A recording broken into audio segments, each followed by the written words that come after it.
Oh, hello guys, Rad Performance here. Okay, so I just want to give you the quick rundown of what actually goes into a water pump on a C4 Corvette. Now, obviously, if you know anything about GM water pumps, you'll know that this water pump is not that hard to replace. It's literally just 2 bolts on this side, 2 bolts on the other side, 4 bolts total. On any other GM V8 or V6, whatever it is, it's pretty straightforward, pretty easy. However, on the Corvette, let's walk through what you're just about going to have to do. Exactly. So first, you're going to see this thing.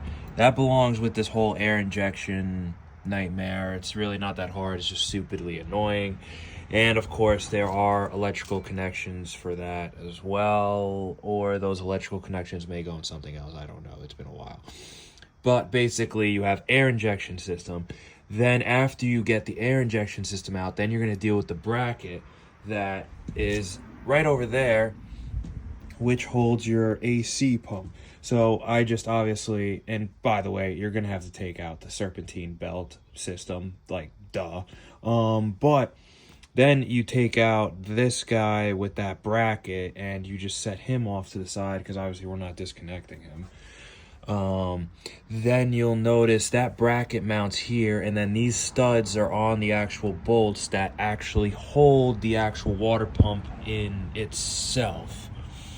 So basically, yeah, you have the air injection, then you have the AC system, then you also have these little guys, and I just got new O-rings in today, but you're gonna have to take out the fuel like injection rails.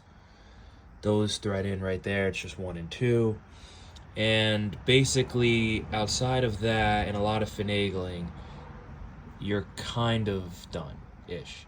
So you have the air injection to deal with, you have the AC system and the bracketry associated, and then you also have these fuel lines. So the big 3.